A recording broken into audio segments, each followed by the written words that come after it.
सामने मेरी मुलाकात हो गई है। आज हम अपने पिछले टॉपिक को कंटिन्यू करेंगे, जो कि है लस्ट। एक शराब के नशे में धुत आदमी को देखो, वो अपनी बीवी बच्चों को छोड़ सकता है, लेकिन वो शराब छोड़ने को तैयार नहीं। शराब की हवस इस आदमी को पूरी तरह से बर्बाद कर चुकी है, और यही लस्ट है। हमने अपने पिछले एपिसोड में लस्ट के बारे में समझा। लस्ट कैसे इंसान को पाप करने पर मजबूर कर देता है, और कैसे लस्ट और वासना के चक्कर में फंसकर इंसान अपने डिजायर्स पर काबू नहीं कर पाता, और वो पाप के विशिष्ट सर्कल में फंस जाता है, जहां पर ना चाहते हुए भी इंसान वो सब कुछ करता है जो वो नहीं करना चाहता। इस एपिसोड में हम भगवान श्री कृष्ण की गीता में कहे चैप्टर 3 के वर्स नंबर 37 को अच्छे से समझेंगे।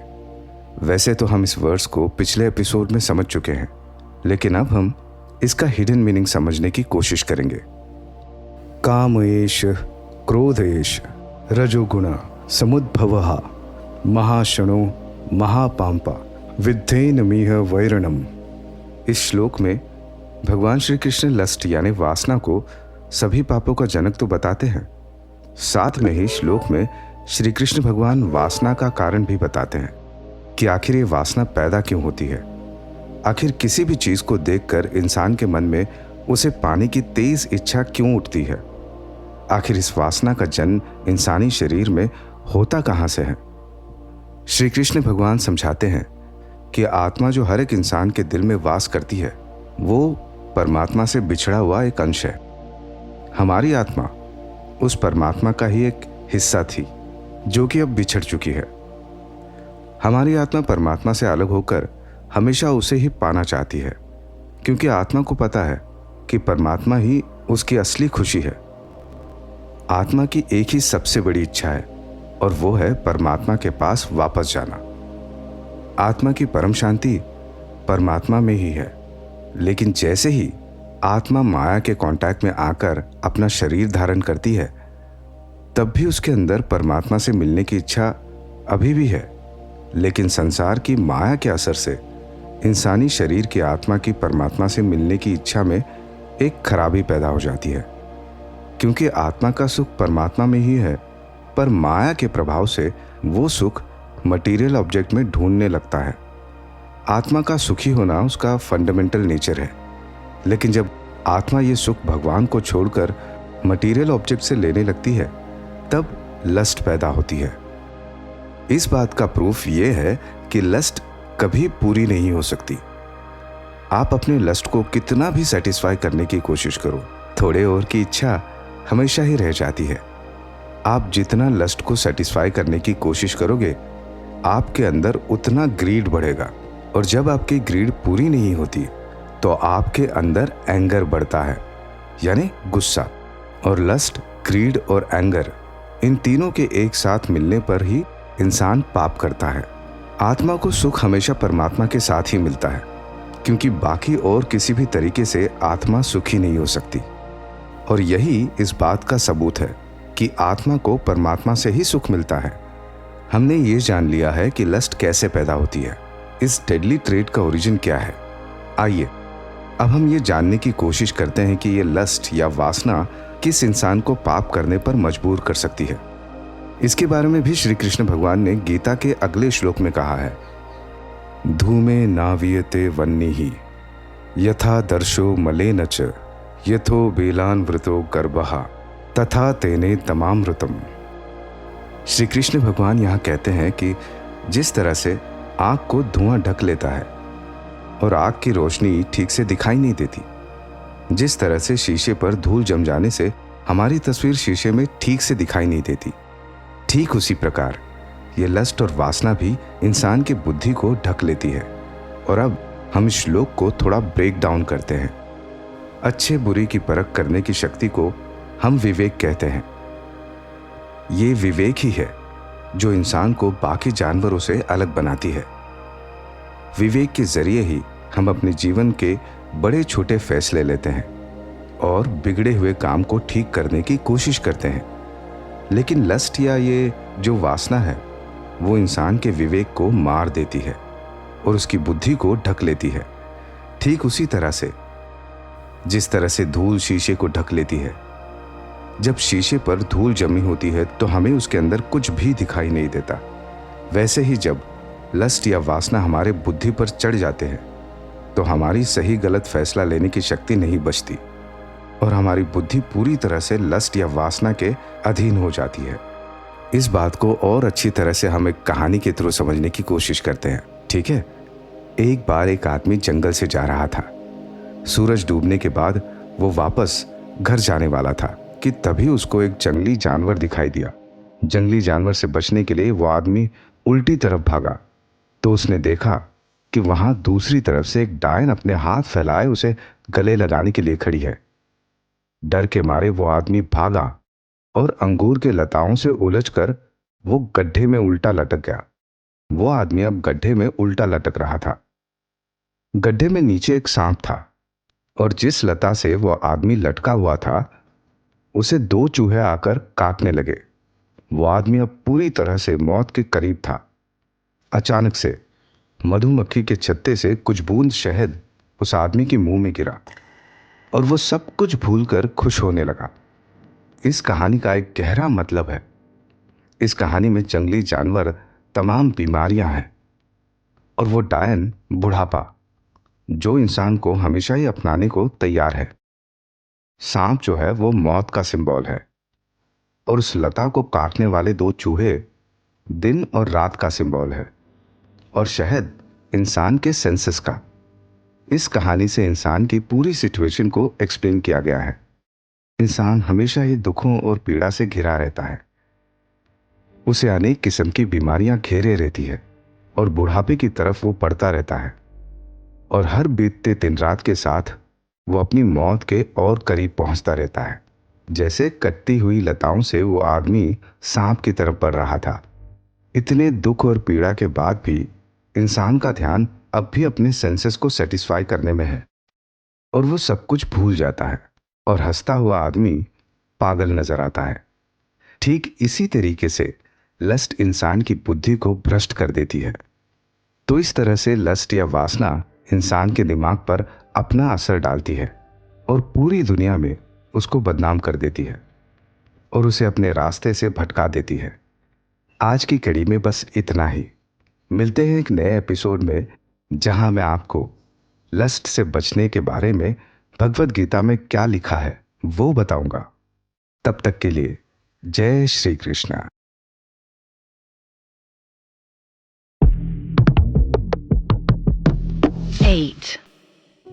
आखिर क्यों मैं अपने आप पर काबू नहीं रख पाता? आखिर मेरा मन मेरा साथ क्यों नहीं देता? मैं कब से इस बुरी आदत को छोड़ना चाहता हूं, लेकिन ये बुरी आदत मुझे नहीं छोड़ रही। मैं इस नशे को छोड़ना चाहता हूं। मुझे और नशा नहीं करना। इस नशे ने मुझे बर्बाद कर दिया है। मेरा अपना कोई भी नहीं मेरे पास। मेरी गर्लफ्रेंड, मेरा बचपन का प्यार मुझे छोड़कर चली गई। मुझे कुछ समझ में नहीं आ रहा कि आखिर मैं क्या करूं, कैसे अपने मन को समझाऊं। जय श्री कृष्ण दोस्तों, आप लोगों से फिर से मिलकर बहुत अच्छा लग रहा है और आशा करता हूं कि भगवत गीता के नॉलेज से आपकी जिंदगी और भी आसान हो गई होगी।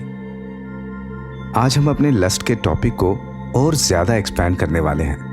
अब तक हम जान चुके हैं कि लस्ट क्या है, वो कैसे पैदा होता है और कैसे वो किसी इंसान की बुद्धि को भ्रष्ट कर देती है। आज की कड़ी में हम जानेंगे कि कैसे हम लस्ट, इस काम वासना के बस में ना आकर खुद इस काम वासना को कैसे वश में कर सकते हैं। आपने अपनी जिंदगी या अपने आसपास के लोगों की जिंदगी में जरूर कभी ना कभी ये देखा होगा कि वो अपनी बुरी आदतों को छोड़ना चाहते हैं लेकिन बिल्कुल नहीं छोड़ पाते। एग्जाम्पल के लिए अपनी नशे की आदत से जूझ रहे इंसान को ही देख लेते हैं। नशा करने वाले लोगों को ये अच्छे से पता होता है कि वो जो कुछ भी कर रहे हैं वो सब कुछ गलत है। ऐसा नहीं है कि वो अपनी इस लस्ट को छोड़ना नहीं चाहते, लेकिन फिर भी वो छोड़ नहीं पाते। हम किसी बुरी आदत को छोड़ना चाहते हैं लेकिन वो बुरी आदत फिर भी हमारा पीछा नहीं छोड़ती, क्योंकि हम लस्ट के उस लस्ट से आने वाली सेंसेशन के गुलाम बन चुके होते हैं। हमारे लिए वो सेंसेशन हमारी ड्राइविंग फोर्स बनती है, जिससे हम अपनी लस्ट को बार बार सेटिस्फाई करने की कोशिश करते हैं। तो आखिर इस लस्ट को कैसे ओवरकम किया जाए? कैसे हम लस्ट के कंट्रोल में ना रहकर लस्ट को कंट्रोल करना सीखें? आपको ज़्यादा मेहनत करने की ज़रूरत नहीं है, क्योंकि हजारों सालों पहले श्रीमद् भगवत गीता में श्री कृष्ण भगवान इसका सलूशन पहले ही दे चुके हैं। तस्मात् त्वमिन्द्रियाण्यादो नियम भरत ऋषभ पापानम प्रजहीनम ज्ञान विज्ञान नाशनम। भगवत गीता के चैप्टर 3 के वर्स नंबर 41 में श्री कृष्ण लस्ट को कंट्रोल करने का सलूशन बताते हैं। लस्ट को बुराइयों का भंडार बताते हुए श्री कृष्ण ने कहा है कि हमें अपने इंद्रियों यानी अपने सेंसेस पर शुरुआत से ही कंट्रोल करना चाहिए। अगर हम अपने सेंसेस पर, मतलब हमारी जो डिज़ायर होती हैं मटीरियलिस्टिक चीज़ों को कंज्यूम करने की, उसको चेक में रखें, तो हमारी नीड कभी वांट में नहीं बदलेगी और वांट कभी लस्ट में ट्रांसफॉर्म नहीं हो पाएगी। चलिए इसको और अच्छे से समझने की कोशिश करते हैं। इसके लिए हम दो दोस्तों की कहानी की मदद लेंगे। एक फ्लैट में दो दोस्त रहते थे, अदिल और अमित। एक रात अपने काम से आते आते दोनों को ही काफ़ी रात हो गई और अचानक रात के 11 बजे अदिल को सिगरेट पीने की तलब लगी, लेकिन उसकी सिगरेट खत्म हो चुकी थी। अदिल ने अमित से सिगरेट पीने के लिए पूछा, लेकिन अमित ने उसे मना कर दिया और सोने चला गया। अदिल की तलब और भी ज़्यादा बढ़ गई थी। वो घर से बाहर सिगरेट खरीदने गया, लेकिन दुकान बंद थी। वो दूसरी दुकान में गया, लेकिन रात होने की वजह से वो भी बंद हो गई थी। अदिल 1 घंटे तक तड़पता रह गया और उसके बाद उसे कहीं किसी दुकान पर एक सिगरेट मिली। अगली सुबह अमित ने अदिल से पूछा कि वो कितने बजे सोया, तो अदिल ने जवाब दिया कि वो रात 1 बजे सोया। इस कहानी से हमें ये समझने की ज़रूरत है कि अदिल के मन में एक इच्छा पैदा हुई, जो थी सिगरेट पीने की।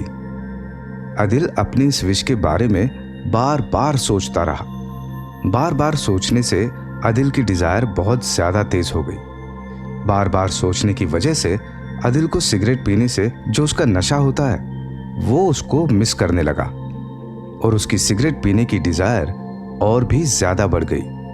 अब ये डिज़ायर लस्ट का रूप ले चुकी थी और जिसको पूरा करने के लिए वो पूरे 1 घंटे तक बाहर भटकता रहा और उसकी मनोदशा भी इस समय बहुत बेकार थी, क्योंकि वो बेचैन था। और वहीं दूसरी तरफ अमित था। अमित भी सिगरेट पीता था, लेकिन उसने अपने मन को समझा लिया कि अभी रात हो चुकी है और सिगरेट उसे कहीं नहीं मिलेगी, इसलिए मन को बेचैन करने की कोई ज़रूरत नहीं है, और वो सो गया। अदिल और अमित में फ़र्क बस इतना ही है कि अमित ने अपने मन में इस इच्छा को बड़ा बनने ही नहीं दिया। इससे उसको मन की शांति मिली और वो आराम से सो पाया। और वहीं दूसरी तरफ अदिल अपनी सेंसेस को सेटिस्फाई करने में लग गया, जिससे उसका समय और उसका मेंटल पीस डिस्टर्ब हो गया। इसलिए अपनी इच्छा, अपनी डिज़ायर को चेक में रखना बहुत ज़रूरी है, क्योंकि डिज़ायर से ही लस्ट पैदा होती है और लस्ट इंसान को पाप करने पर मजबूर कर देती है। इसीलिए श्री कृष्ण ने पहले ही कहा है कि अपने ऊपर कंट्रोल रखो, ताकि आपके मन में ऐसी इच्छा पैदा ही ना हो जिससे वो लस्ट में ट्रांसफॉर्म हो सके। अगले श्लोक में श्री कृष्ण लस्ट को कंट्रोल करने के और भी तरीके समझाते हैं, जो इस तरह है। इंद्रियाणि पराण्याहु इंद्रेभ्यः परम मनः मनसस्तु परा बुद्धियो बुद्धे परसस्तु सह। भगवान श्री कृष्ण इस श्लोक में बताते हैं कि शरीर, जो कि जड़ और मटेरियलिस्टिक चीज़ों से बना है, उससे बड़ी हमारी इंद्रियां हैं। हमारी इंद्रियों से बड़ी हमारी बुद्धि है और हमारी बुद्धि से बड़ी हमारी आत्मा है। इसलिए हम एक श्रेष्ठ चीज़ से दूसरे निम्न चीज़ पर काबू पा सकते हैं। भगवान श्री कृष्ण इस श्लोक में ये बता रहे हैं कि हम एक लो लेवल की चीज़ को हाई लेवल की चीज़ से कंट्रोल कर सकते हैं। हम अपने शरीर को अपनी इंद्रियों से कंट्रोल कर सकते हैं और अपनी इंद्रियों को अपनी बुद्धि से, और अंत में अपनी बुद्धि को अपनी आत्मा से। इस प्रकार अपने मन में उठने वाले काम वासना को हम अपनी बुद्धि और आत्मा से कंट्रोल कर सकते हैं। अगर हम ये बात समझ जाएं कि हम हमारा शरीर नहीं, हमारी आत्मा है, तो हम अपनी वासना पर बड़े आराम से विजय पा सकते हैं, क्योंकि आत्मा को अच्छे खाने, अच्छे पीने और अपनी इंद्रियों को सेटिस्फाई करने की जरूरत नहीं पड़ती। अगर हम ये समझ जाते हैं कि हम शरीर नहीं, आत्मा है, तो वासना हमें छू भी नहीं सकती। तो इस तरह हम श्री कृष्ण के दिए हुए ज्ञान से अपने लस्ट को कंट्रोल कर सकते हैं। आज की कड़ी में इतना ही। मिलते हैं अगली कड़ी में। तब तक के लिए जय श्री कृष्ण।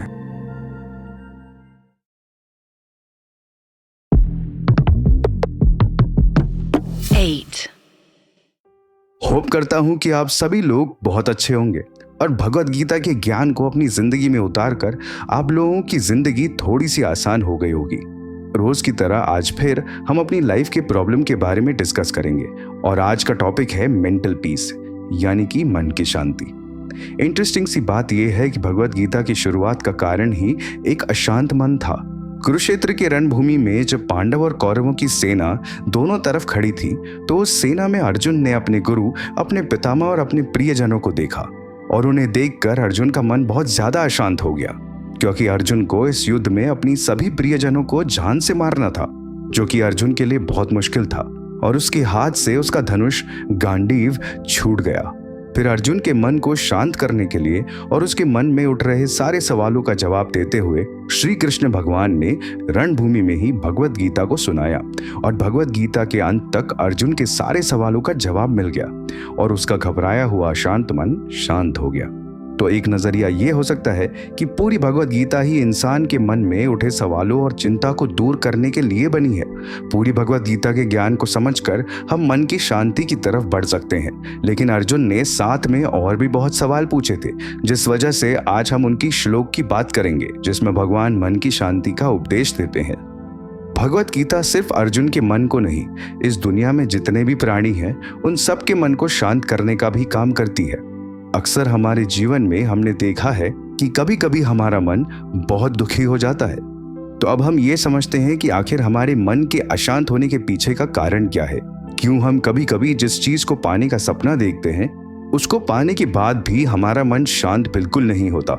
हमारा मन बेचैन का बेचैन ही रहता है। फिर हमारे मन में यही सवाल उठता है कि मैंने तो ये पा लिया, लेकिन फिर भी मुझे खुशी क्यों नहीं मिल रही है। जिस सुख की मैं कब से तलाश कर रहा था, वो सुख मुझे क्यों नहीं मिल रहा है। तो आइए हम देखते हैं भगवत गीता इस बारे में क्या कहती है। प्रजहाति यदा कमान सर्वान पार्थ मनोगतन आत्मन्यवत्मना तुष्टः स्थित प्रज्ञस्त दोच्यते। ये श्लोक भगवत गीता के दूसरे चैप्टर का 55वां श्लोक है और इस श्लोक में भगवान मन की शांति का उपाय बताते हैं और ये भी बताते हैं कि कैसे इंसान को मन की शांति मिल सकती है। एक ऐसी शांति जो उसे दुख और सुख, दिन और रात, पाप और पुण्य में भी अशांत नहीं कर सकती। श्री कृष्ण कहते हैं कि जो इंसान अपनी इंद्रियों को तृप्त करने वाली इच्छाओं और वासनाओं पर काबू पा जाता है, उन पर विजय प्राप्त कर लेता है, वो इंसान दिव्य चेतना में लीन हो जाता है। अब यहाँ दिव्य चेतना के बारे में हमें और समझना होगा।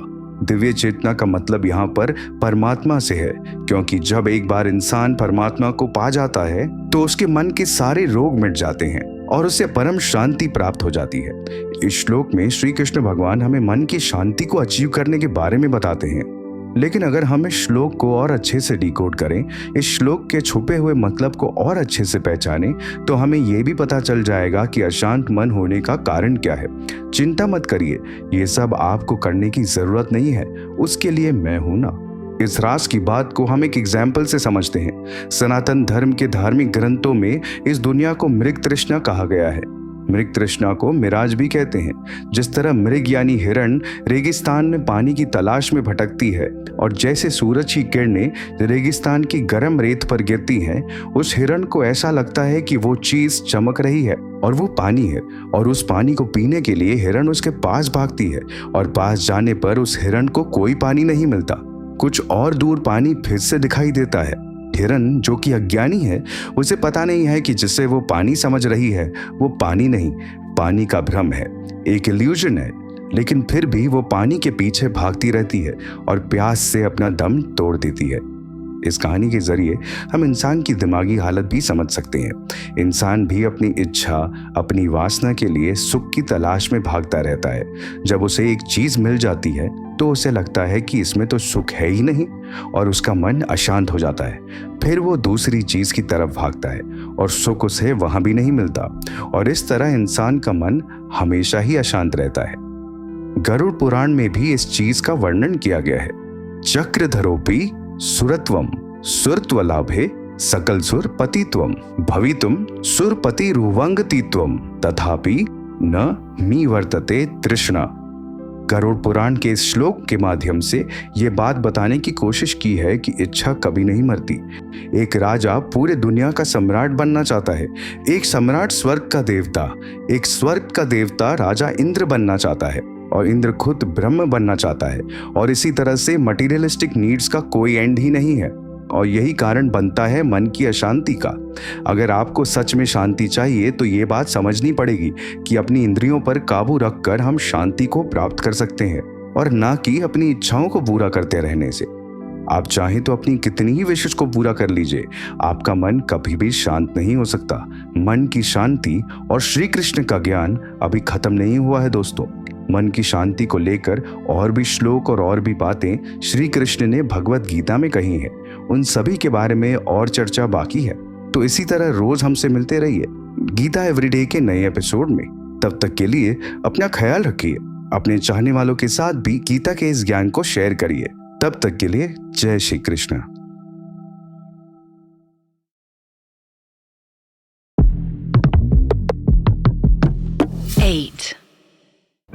जय श्री कृष्ण दोस्तों, कैसे हैं आप लोग। गीता एवरीडे के नए एपिसोड में आप सभी लोगों का फिर से स्वागत है। भगवत गीता में वैसे तो इंसान की जिंदगी से जुड़ी हर प्रॉब्लम का सलूशन है, लेकिन मन की शांति हर किसी को चाहिए। हर कोई अपनी जिंदगी में चिंताओं से मुक्त होना चाहता है। किसको पसंद नहीं है कि उसकी लाइफ में कोई भी टेंशन ना हो, वो अपनी जिंदगी को बिना किसी परेशानी के जिए। लेकिन ये मन है कि कभी मानता नहीं। कभी ना कभी तो हमारा मन अशांत हो ही जाता है, कभी किसी चिंता से तो कभी अपने आप ही। फॉर एग्जाम्पल, कभी कभी हमारा मन ये सोच के अशांत हो जाता है कि आज मेरा मन शांत क्यों है। आप ये सोचने लगते हैं कि ये शांति तूफान से पहले की शांति है, कुछ ना कुछ जरूर बुरा होने वाला है, और इस ख्याल से हम बेचैन हो उठते हैं। वैसे तो हम इस बारे में थोड़ी सी बात कर चुके हैं।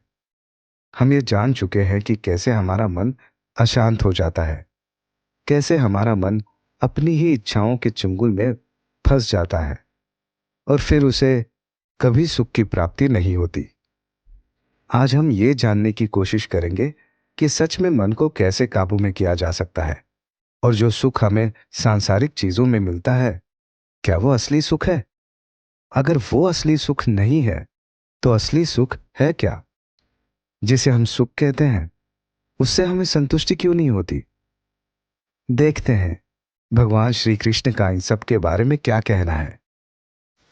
श्रद्धावान लभते ज्ञानम तत्परः संयते इंद्रियः ज्ञानम लब्ध्वा परम शांतिम अचिरेणाधिगच्छति।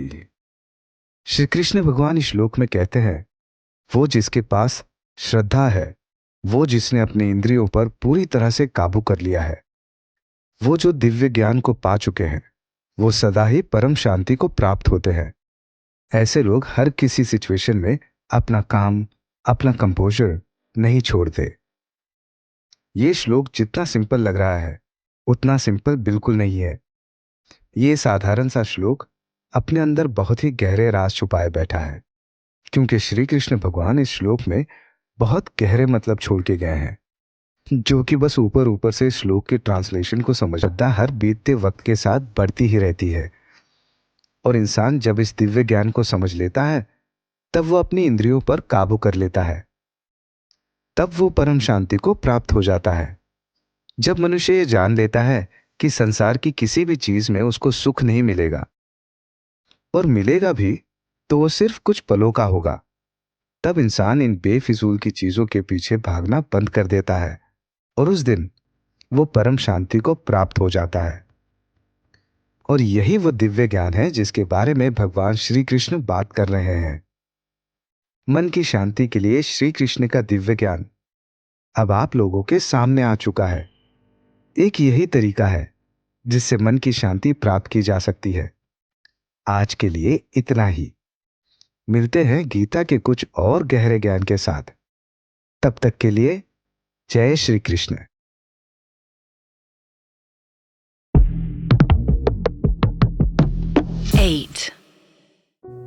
अरे ये क्या कर रहे हो प्रशांत?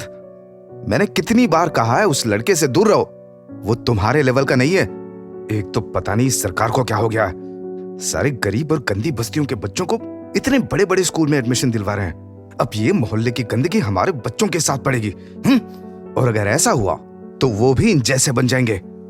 देखो कितने कितने गंदे हैं ये, ड्रेसिंग सेंस भी नहीं है। हाँ, मुझे तो लगता है कि आज ये नहाकर भी नहीं आए।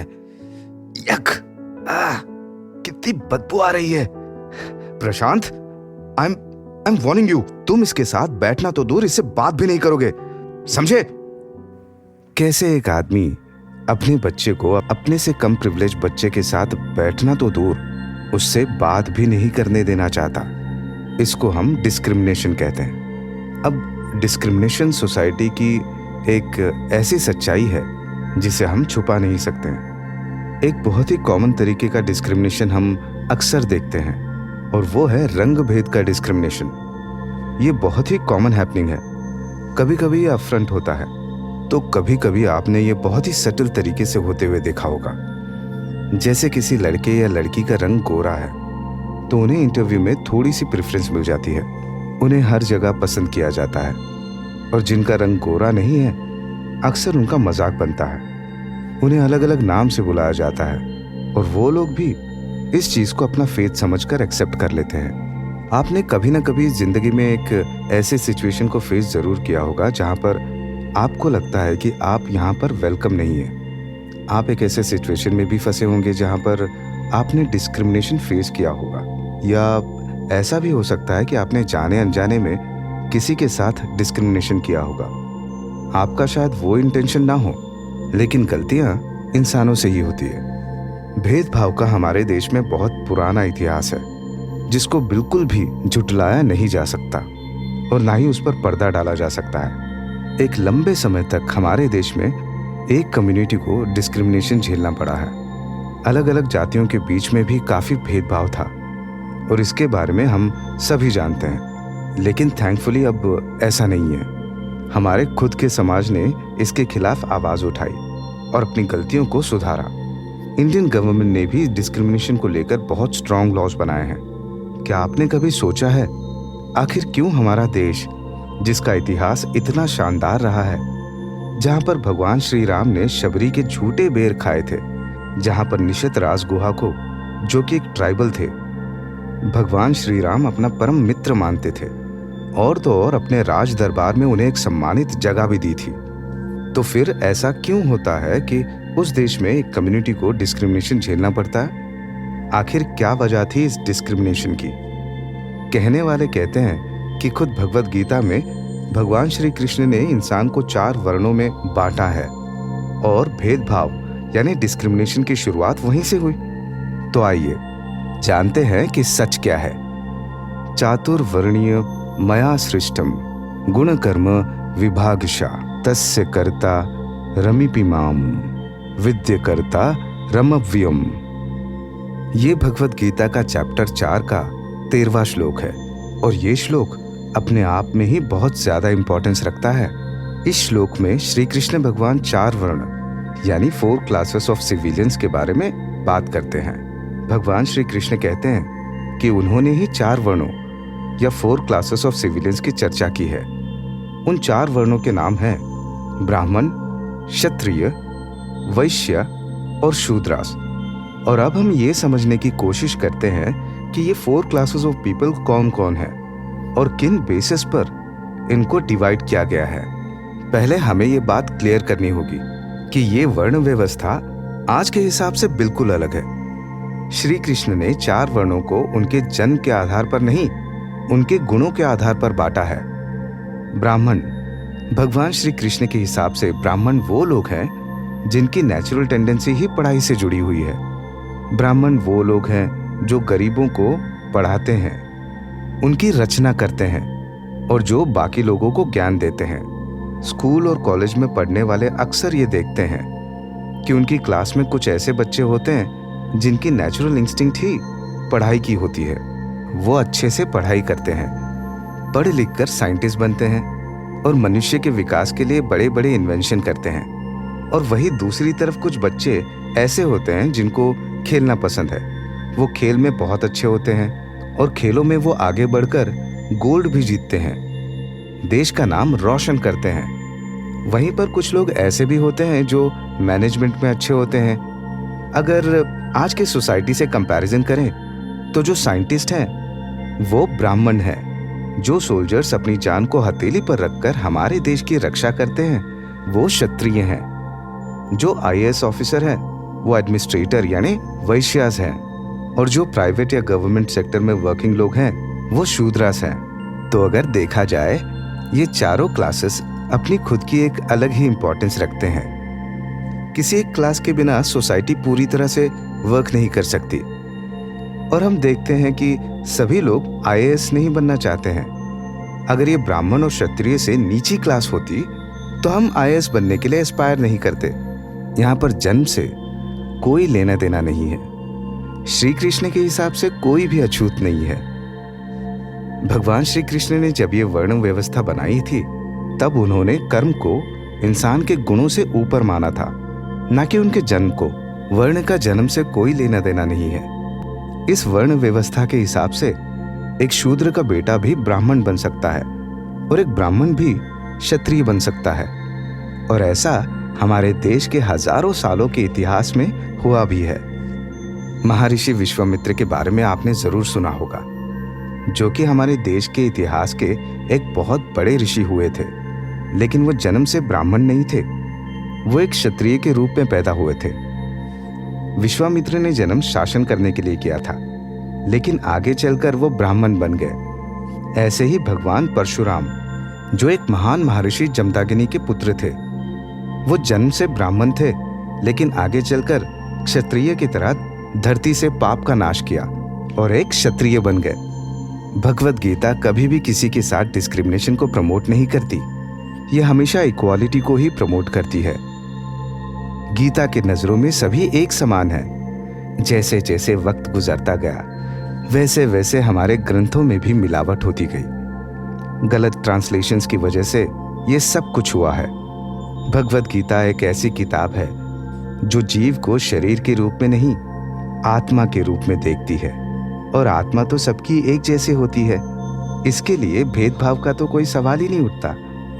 तो आज की इस कड़ी में इतना ही। हमने डिस्क्रिमिनेशन यानी भेदभाव को भगवद गीता के लेंस से देखने की कोशिश की और पता लगाया कि भगवद गीता कभी किसी भी तरीके के डिस्क्रिमिनेशन को प्रमोट नहीं करती। आज के लिए इतना ही। फिर मिलते हैं एक नए एपिसोड में। तब तक के लिए जय श्री कृष्ण।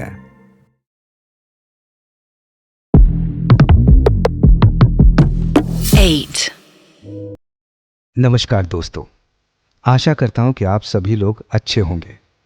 भगवद गीता की मदद से अपनी ज़िंदगी में और भी आगे बढ़ रहे होंगे। गीता एवरीडे के नए एपिसोड में एक बार फिर से आप सभी का स्वागत है।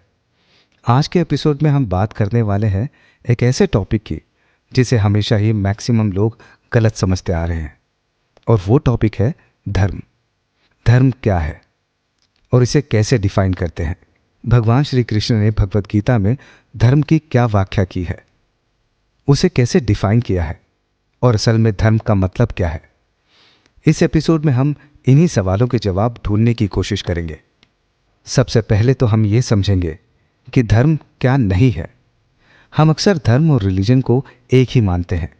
अक्सर लोग रिलीजन को धर्म का लिटरल ट्रांसलेशन मान लेते हैं, लेकिन ऐसा बिल्कुल नहीं है। धर्म रिलीजन नहीं है, वो तो मॉडर्न दुनिया के बदलते नेचर की वजह से इतने सालों में धर्म का मतलब भी बदल चुका है। धर्म को डिफाइन करना बिल्कुल भी आसान काम नहीं है। एक एस्टिमेट के हिसाब से धर्म की लगभग 10,000 डेफिनेशन भी हो सकती है, और हर डेफिनेशन में धर्म को एक अलग तरीके से, एक अलग नज़रिए से डिफाइन किया गया है। तो चलिए एक डेफिनेशन को हम देखते हैं और समझने की कोशिश करते हैं कि क्या ये डेफिनेशन धर्म की सच्ची डेफिनेशन है या नहीं। ये करना हमारे लिए बहुत ज़रूरी है, क्योंकि जब तक हम एक कंपैरेटिव एनालिसिस नहीं कर लेते तब तक धर्म को समझना बहुत ज़्यादा मुश्किल ही रहेगा। और ऐसी मुश्किल को आसान करने के लिए कंपैरिजन बहुत ज़रूरी है।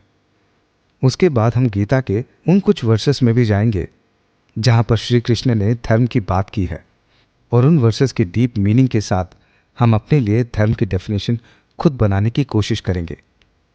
इस डेफिनेशन को हम देखते हैं जो बहुत से लोगों के बीच पॉपुलर है, और वो है कि धर्म उस कार्य को कहते हैं जिसे करने से सबका कल्याण हो और किसी को भी दुख ना पहुंचे। सुपरफिशियली देखने पर धर्म की ये डेफिनेशन ठीक लगती है, लेकिन जब हम डीप ड्राइव लेते हैं तो ये डेफिनेशन भी कुछ अधूरी सी लगती है। अगर इस डेफिनेशन के हिसाब से चलें तो प्रभु श्री राम ने रावण का वध करके कोई धर्म का काम नहीं किया, क्योंकि इससे तो रावण को तकलीफ हुई थी। उसकी लंका के लिए रावण का मरना कोई कल्याण की बात तो नहीं थी, क्योंकि लंका के जलने की वजह से कितने ही राक्षस राख का ढेर बन गए थे।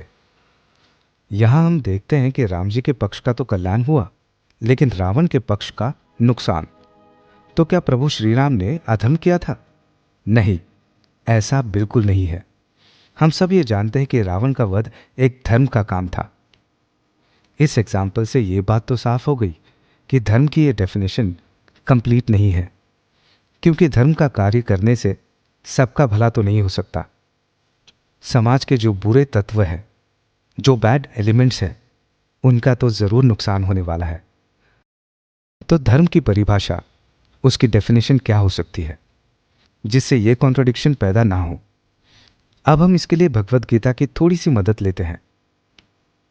स्वधर्म मम पिचा वेख्य न विकंपितो मर्हसि धर्म्याधि युद्ध्या च योन्य च क्षत्रियस्य न विद्यते। ये भगवद गीता के चैप्टर 2 का 31वां श्लोक है, और इस श्लोक में भगवान श्री कृष्ण कहते हैं कि धर्म के लिए युद्ध करने से बढ़कर क्षत्रिय का कोई और धर्म नहीं हो सकता। इसीलिए हे अर्जुन, तुम्हें युद्ध जरूर करना चाहिए। अपने धर्म से दूर मत भागो। अपने धर्म से दूर भागने वाले मनुष्य की बदनामी होती है, और संसार फिर कभी उसे प्रतिष्ठा के नज़रों से नहीं देखता। ये श्लोक सबसे अच्छा एग्जाम्पल है जिससे हम अपने धर्म को लेकर कन्फ्यूजन को दूर कर सकते हैं।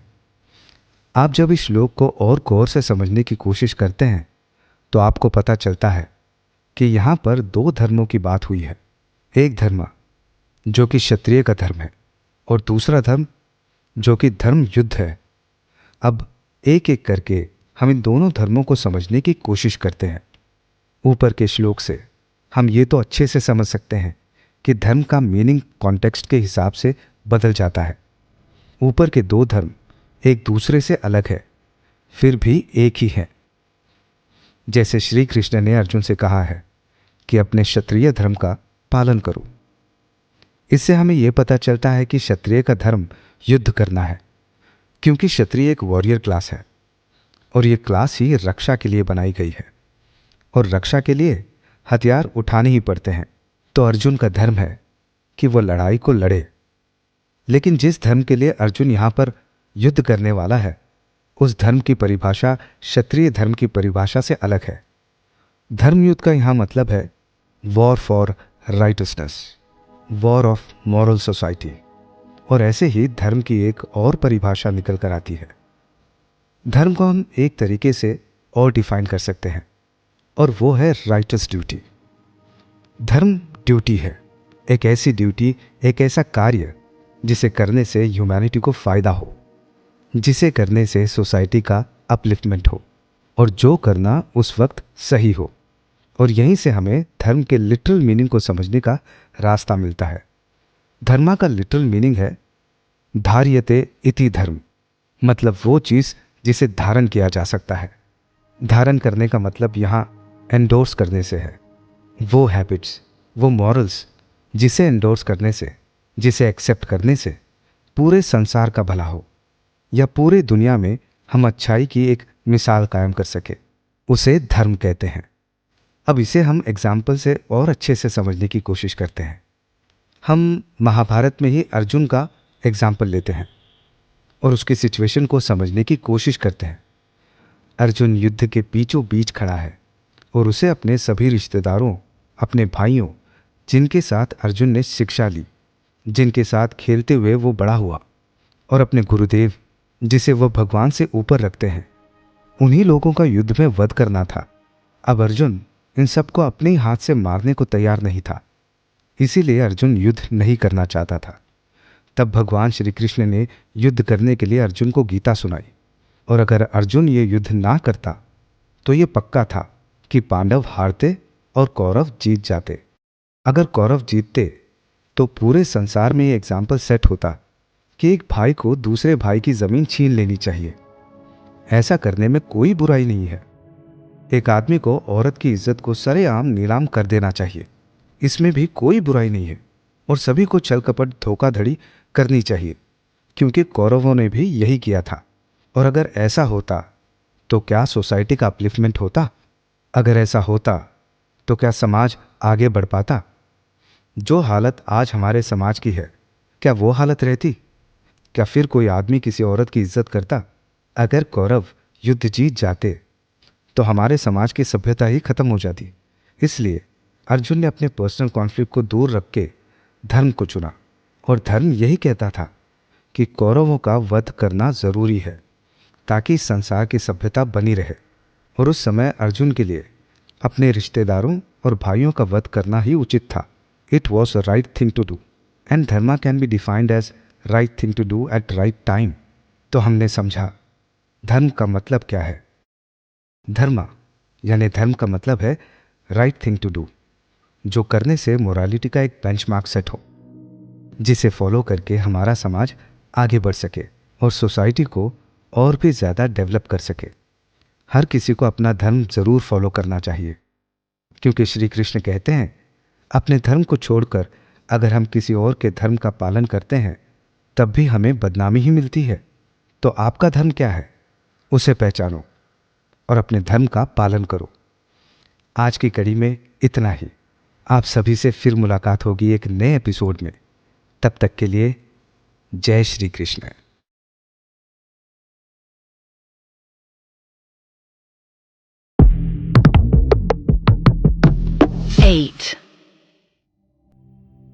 गीता फॉर एवरीडे लाइफ के नए एपिसोड में आपका स्वागत है। आज हम डिस्क्रिमिनेशन की बात को कंटिन्यू करेंगे। एक ऐसी प्रैक्टिस जिसकी वजह से पूरी दुनिया ही परेशान है। दुनिया के हर कोने में डिस्क्रिमिनेशन की एक अलग स्टोरी है। अमेरिका में ब्लैक पीपल की डिस्क्रिमिनेशन की हिस्ट्री तो अलग लेवल की है, और आज भी हम ब्लैक लाइव्स मैटर जैसी ग्लोबल मूवमेंट को होता हुआ देखते हैं। ऐसे बहुत से लोग हैं इस दुनिया में जो खुलेआम डिस्क्रिमिनेशन प्रैक्टिस करते हैं। ऐसे कुछ लोगों को तो आप खुद भी जानते होंगे। अगर कोई अमीर है तो वो गरीबों को नीची नज़र से देखता है, उन्हें ऐसे ट्रीट करता है जैसे गरीबी कोई बीमारी है, और उन्हें छू लेने से उनको भी ये बीमारी लग जाएगी। ऐसा भी होता है कि जब बराबरी वालों को कुछ गिफ्ट देना होता है तब लोग महंगा और अपनी औकात के हिसाब से सामान देते हैं, लेकिन जब किसी गरीब की बात आती है तो घर के पुराने कपड़े देकर ही काम चला लेते हैं। ये डिस्क्रिमिनेशन हमारे समाज की एक बहुत ही बुरी प्रैक्टिस है, और ऐसा भी नहीं है कि ये मॉडर्न वर्ल्ड की कोई प्रॉब्लम है। ये हमेशा से ही होता आ रहा है, और इस डिस्क्रिमिनेशन को भगवान श्री कृष्ण ने अपने भगवत गीता में भी एड्रेस किया है। हमने ये तो समझ लिया था कि हमारे भारतीय समाज में डिस्क्रिमिनेशन पहले नहीं था। हमने देखा कि 4 वर्ण की व्यवस्था जो श्री कृष्ण ने खुद बनाई थी वो बिल्कुल डिस्क्रिमिनेशन को प्रमोट नहीं करती। अब हम ये देखेंगे कि भगवत गीता में भगवान श्री कृष्ण इक्वालिटी के बारे में क्या कहते हैं। अगर कोई इंसान किसी दूसरे के साथ भेदभाव करता है तो कैसे उसे अपने आप को इस बुरी प्रैक्टिस से दूर करना चाहिए। अक्सर हम देखते हैं कि एक कम्युनिटी के लिए कोई दूसरी कम्युनिटी पहले से ही स्टीरियोटाइप बना लेती है चाहे बेशक कोई दूसरी कम्युनिटी का इंसान पहली कम्युनिटी से ना मिला हो, स्टीरियोटाइप बनाने की वजह से दूसरी कम्युनिटी के अंदर पहले कम्युनिटी के लिए प्री एग्जिस्टिंग नोशंस बन जाते हैं और उनके बेसिस पर वो उन्हें जज करते हैं और यही जजमेंट डिस्क्रिमिनेशन का बीज है। और देखते ही देखते दूसरी कम्युनिटी पहली कम्युनिटी से डिस्क्रिमिनेशन करने लगती है। तो अब हम यही जानने की कोशिश करेंगे कि आखिर कैसे हम खुद को इस इग्नोरेंस से दूर कर सकते हैं और कैसे किसी को जज किए बिना, उसे स्टीरियोटाइप किए बिना हम डिस्क्रिमिनेशन को एंड कर सकते हैं। विद्या विनय संपन्ने ब्राह्मणे कवि हस्तिनी शुनि चैव श्वपाके च पंडिता समः दर्शन। भगवान श्री कृष्ण 5वें चैप्टर के 18वें श्लोक में कहते हैं, जो इंसान एक ब्राह्मण, एक गाय, एक हाथी, एक कुत्ते और एक चंडाल को एक ही दृष्टि से देखते हैं, वो इंसान सच्चे ज्ञानी हैं। उन लोगों को ही इस संसार की असली सच्चाई का पता है। श्री कृष्ण ने इस श्लोक में एक ब्राह्मण, गाय और कुत्ते को एक ही तराजू में तोल दिया है। इस श्लोक का एक गहरा मतलब है। हम इस श्लोक की गहरी बात को समझने की कोशिश करते हैं। हमारे मन में ये सवाल उठ सकता है कि एक कुत्ता जो कि गलियों में आवारा घूमता रहता है, जो खुद एक इंसान भी नहीं है, वहीं एक ब्राह्मण जो ज्ञानी है, जिसको वेदों की समझ है, वो एक समान कैसे हो सकते हैं? इस बात की तो कोई सेंस नहीं बनती। यही नहीं, एक चंडाल जिसको अक्सर नीच माना जाता है और समाज से बहिष्कृत किया जाता है, और एक ऋषि एक समान कैसे हो सकते हैं? वो ऋषि जो पारखंड पंडित है, जिसे शास्त्रों का ज्ञान है, इन दोनों में तो एक बहुत बड़ा डिफरेंस है। चंडाल जिसे पूरे समाज में कोई नहीं पूछता, जो कि बाहर ही रहते हैं, और वहीं दूसरी तरफ ऋषि जिनके सम्मान में राजा भी सर झुकाते हैं, वो एक कैसे हो सकते हैं? ये अंतर बताने के लिए इंसान को परम ज्ञानी होने की जरूरत नहीं, ये तो कोई भी राह चलता आदमी बता सकता है। वैसे आप ठीक सोच रहे हैं, इन दोनों में डिफरेंस तो है। भौतिक दृष्टि से देखो तो दोनों में बहुत अंतर है, लेकिन जब ज्ञान की दृष्टि से देखा जाए तो आप पाएंगे कि जितने भी जीवों की बात यहाँ पर की गई है, वो शरीर नहीं, आत्मा है, और आत्मा सबकी एक जैसी ही है।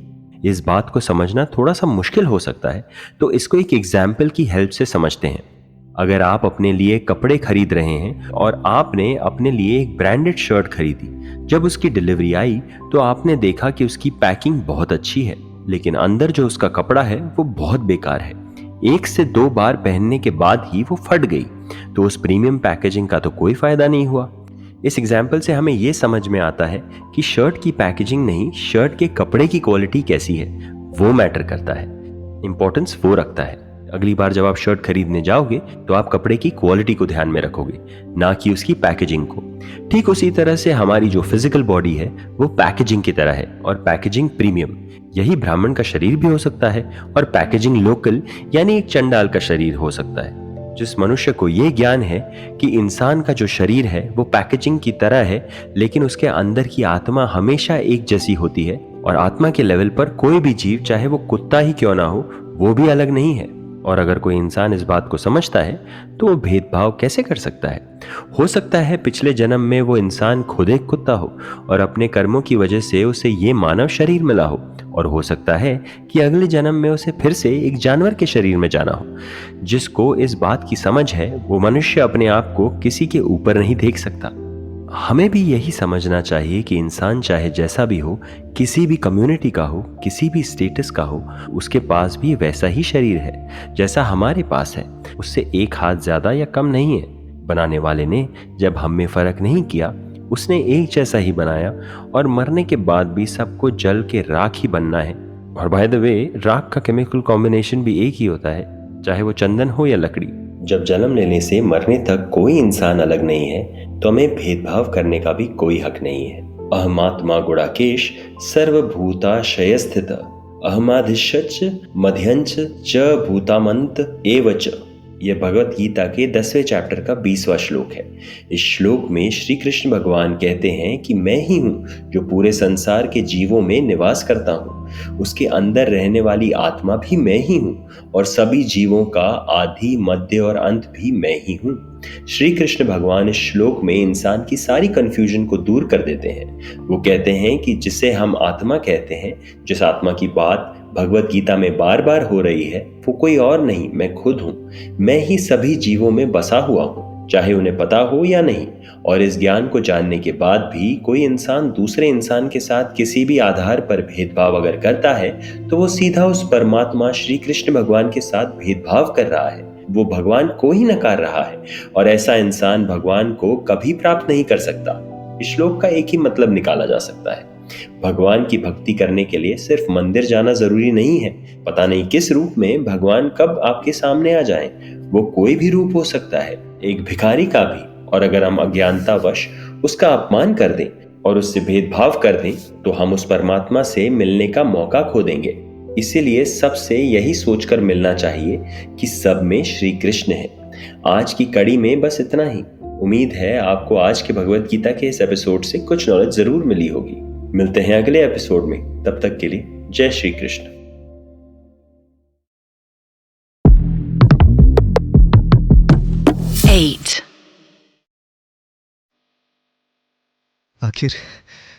आखिर मेरे साथ ही ऐसा क्यों होता है? मैं इंटरव्यू में फिर से फेल हो गया। मुझे समझ नहीं आ रहा कि आखिर ये कंपनी वाले चाहते क्या है। उनके सारे सवालों के जवाब तो मैंने दे दिए थे, लेकिन फिर भी मुझे रिजेक्ट कर दिया। ये मिलाकर 17 बार रिजेक्ट हो चुका हूं मैं। घर पर क्या मुंह दिखाऊंगा मैं अपनी मां को? ये दर्द, ये रिजेक्शन का दर्द अब मुझसे बिल्कुल सहा नहीं जा रहा। मुझे कुछ भी समझ में नहीं आ रहा कि मैं क्या करूं। अब और नहीं सह सकता। बस बहुत हुआ। मैं अपने आप को खत्म कर दूंगा, जान दे दूंगा अपनी, जान दे दूंगा। पेन और सफरिंग ये दोनों जुड़वा भाई की तरह है। जब भी आपकी जिंदगी में एक आता है तो दूसरा उसके साथ साथ चला आता है। हम सबकी जिंदगी दर्द और पीड़ा से भरी हुई है। हमें ये अक्सर गलतफहमी हो जाती है कि मेरे दोस्त की या मेरे रिश्तेदार की या मेरे कोवर्कर की जिंदगी कितनी अच्छी है, उसकी लाइफ में तो कोई प्रॉब्लम नहीं है, हमेशा हंसता रहता है और खुश रहता है। हमें दूर से दूसरों की जिंदगी बहुत अच्छी लगती है और अपनी हमेशा खराब। लेकिन ऐसा बिल्कुल नहीं होता। हर किसी को किसी न किसी चीज का दुख जरूर होता है। सभी अपने ही गम में डूबे हुए हैं। कुछ लोग अपने दर्द को दिखाते हैं तो कुछ उसे छुपा लेते हैं। लेकिन इतना तो पक्का है, पेन उस रिश्तेदार की तरह है जिसे हम बिल्कुल पसंद नहीं करते, लेकिन आने से रोक भी नहीं सकते। जय श्री कृष्ण दोस्तों, एक बार फिर से आप लोगों से मिलकर बहुत अच्छा लगा। गीता एवरीडे के नए एपिसोड में आप सभी लोगों का स्वागत है। आज हम इस एपिसोड में एक ऐसे टॉपिक के बारे में डिस्कस करेंगे जिससे लगभग पूरी दुनिया ही परेशान है, और वो है पेन, दर्द और सफरिंग। आज के इस एपिसोड में हम पेन को अच्छे से समझने की कोशिश करेंगे और फिर हम ये समझेंगे कि क्या हम अपनी जिंदगी में पेन को आने से रोक सकते हैं। हम ये भी देखेंगे कि भगवद गीता में भगवान श्री कृष्ण पेन और सफरिंग के बारे में क्या कहते हैं, और अंत में ये पता करेंगे कि इस पेन और सफरिंग से कैसे डील किया जा सकता है। मात्रा स्पर्शास्तु कौन्तेय शीतोषण सुख दुखदाहा आगमा पाइनु नित्या संगता शिक्तिश्व भारत। श्री कृष्ण भगवान भगवद गीता के चैप्टर 2 वर्स नंबर 14 में कहते हैं कि सुख और दुख सर्दी और गर्मी की तरह है, और जैसे सर्दी और गर्मी मौसम एक समान नहीं रहता, सर्दी के बाद गर्मी और गर्मी के बाद सर्दी आती ही है, उसी प्रकार ये सुख और दुख भी फिक्स नहीं है, ये भी बदल बदल कर आते हैं और इंसान को इसे सहन करना आना चाहिए। ये श्लोक अपने आप में ही बहुत स्ट्रेट फॉरवर्ड है। हमें इसके ट्रांसलेशन से समझ आ रहा है कि श्री कृष्ण इस श्लोक में क्या कहना चाहते हैं, लेकिन इस श्लोक का एसेंस सिर्फ इसके ट्रांसलेशन से हमें समझ में नहीं आने वाला। भगवान श्री कृष्ण इस श्लोक में जिंदगी की ऐसी सच्चाई के बारे में बताते हैं जिसे समझने के बाद आप भी ये सोचोगे कि ऐसा तो हमने सोचा ही नहीं था। तो क्या है वो जिंदगी की सच्चाई? आइए उसको अच्छे से समझते हैं। हम भगवद गीता में अपने पेन का इलाज ढूंढने आए थे, लेकिन श्री कृष्ण भगवान ने इस श्लोक से ये बात पक्का कर दिया है कि आप अपनी जिंदगी से पेन को कभी खत्म नहीं कर सकते। पेन हम सबकी जिंदगी का एक इनसेपरेटेबल पार्ट है, और जिंदगी में पेन होना बहुत ज्यादा जरूरी है। बिना दर्द के हमारी पूरी जिंदगी अधूरी है, और यही बात श्री कृष्ण भी हमें सिखाते हैं। हिंदू शास्त्रों में इस पूरी दुनिया को ही दुखालय कहा गया है। दुख आलय यानी दुखों का घर। इस दुनिया में आपको हर कदम पर दर्द मिलता है और इसे चाहकर भी खत्म नहीं किया जा सकता। ये पेन बहुत जरूरी है क्योंकि ये पेन हमारा कैरेक्टर बिल्ड करता है। एक बात ध्यान रखें, pain is not torture, pain is teacher. Pain teaches us how to grow. ये दर्द ही हमारे पर्सनैलिटी को निखारता है। चलिए इसको हम एक एग्जाम्पल से समझते हैं। यंग लड़के अक्सर जिम में जाते हैं और वेट्स लिफ्ट करते हैं। जिम अपने आप में वो जगह है जहां पर आप अपने कंफर्ट जोन से निकलकर खुद को तकलीफ देते हो। जिम में वेट्स को ग्रेविटी के अगेंस्ट उठाने में आपको मेहनत करनी पड़ती है और साथ ही में दर्द को भी सहना पड़ता है। अगर आपसे सवाल पूछा जाए कि आप इस दर्द को क्यों सहन करते हो, तब आप बोलोगे no pain no gain. Gym का यही रूल है, जब तक हम अपनी मसल्स को पेन नहीं देते, उसे अच्छे से स्टिमुलेट नहीं करते, तब तक हमारी मसल्स रिस्पॉन्स नहीं करती और हमारी बॉडी ग्रोथ नहीं करती। फिटनेस को मेंटेन रखने के लिए भी हमें पेन को टॉलरेट करना पड़ता है क्योंकि हमें पता है नो पेन नो गेन। ये नो पेन नो गेन का मोटो सिर्फ जिम का नहीं है, हमारी पूरी लाइफ का मोटो है। हमारी लाइफ में भी हमें बहुत से पेन का सामना करना पड़ता है। उस पेन को टॉलरेट करने से ही इंसान को अपनी जिंदगी में ग्रोथ मिलती है।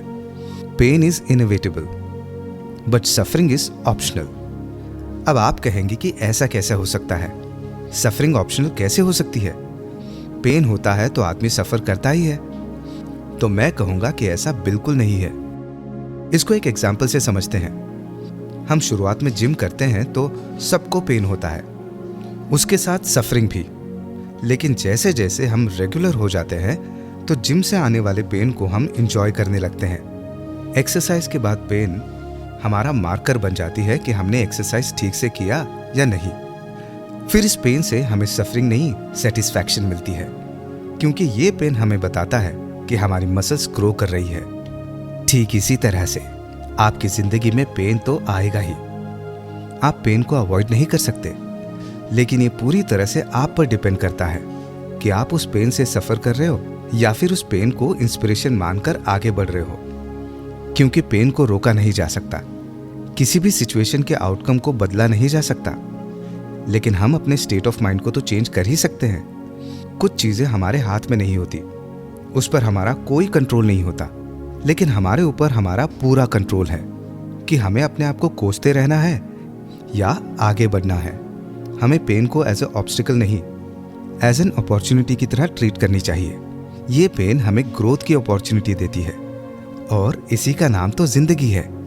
जिंदगी में ऐसे उतार चढ़ाव तो आते ही रहेंगे। अगर आपकी जिंदगी में सब कुछ अच्छा हो रहा है, जो चाहिए वो आपको बिना किसी मेहनत के मिल जाता है, तो वो कैसी लाइफ होगी?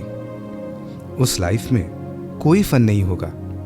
ये पेन ही हमारे लाइफ को डिफाइन करती है, हमारी डिसीजन मेकिंग को इम्प्रूव करती है और बहुत मुश्किल फैसले लेने के लिए तैयार करती है। पेन को हमें एक रास्ते का पत्थर समझकर हार नहीं माननी चाहिए, इसको टॉलरेट करके आगे बढ़ना चाहिए। और यही बात श्री कृष्ण भगवान ऊपर श्लोक में कह रहे हैं, पेन इज टीचर। और ये बात हमें जितनी जल्दी समझ आ जाए उतना अच्छा है, क्योंकि बिना पेन के ग्रोथ नहीं हो सकती और पेन कुछ देर के लिए ही है। इंसान को इससे डील करना आना चाहिए, ना कि हार मानकर बैठ जाना चाहिए। आज की कड़ी में इतना ही। आशा है कि आपको पेन की इंपॉर्टेंस समझ में आ गई होगी और ये भी समझ में आ गया होगा कि सफरिंग रियलिटी नहीं है, ये एक स्टेट ऑफ माइंड है। आपसे फिर मुलाकात होगी, तब तक के लिए जय श्री कृष्ण।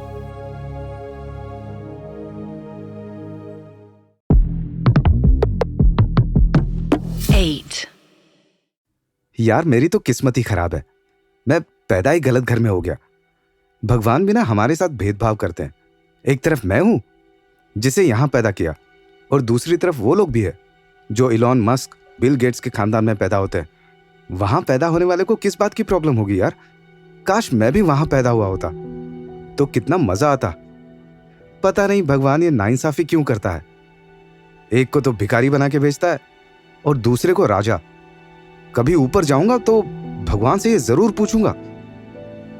अक्सर आपके मन में भी ये सवाल उठते होंगे कि आखिर ऐसा क्यों होता है कि एक इंसान बहुत अमीर घर में पैदा होता है और दूसरा एकदम गरीब घर में।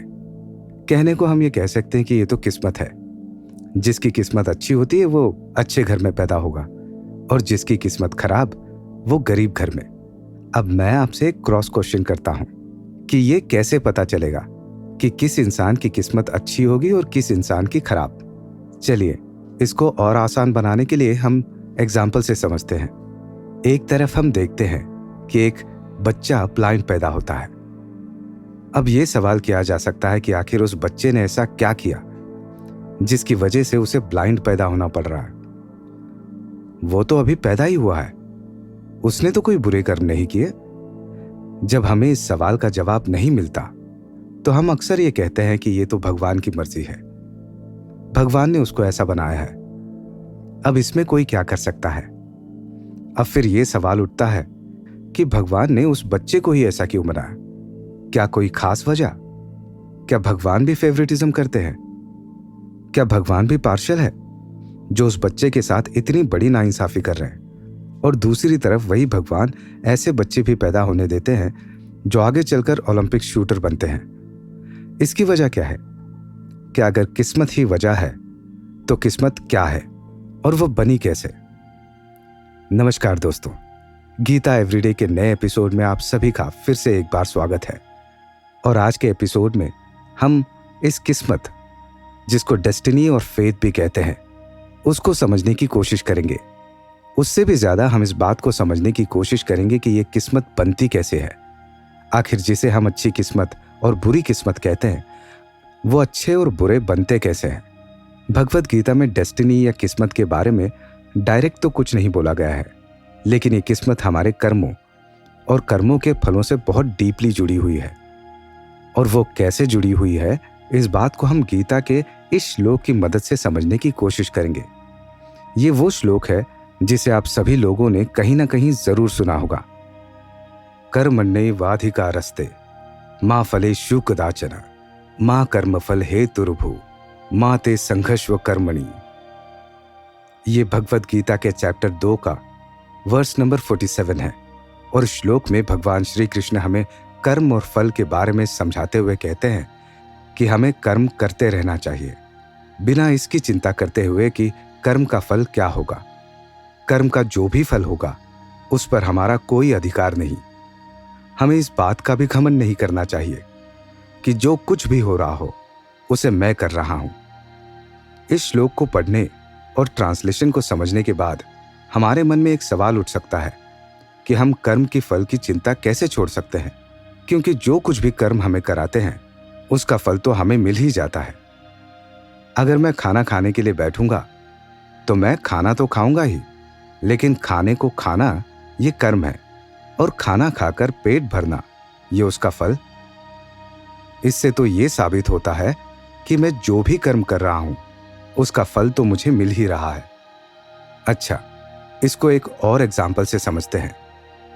जैसे एक स्टूडेंट अपने एग्जाम की तैयारी करता है और दिन रात पढ़ता है, टीचर के बताए सारे सवालों को सॉल्व करता है और फिर एग्जाम देता है और वो फर्स्ट भी आ जाता है, तो स्टूडेंट को उसके कर्म यानी अपनी पढ़ाई और फल यानी फर्स्ट पोजीशन तो मिल ही गई।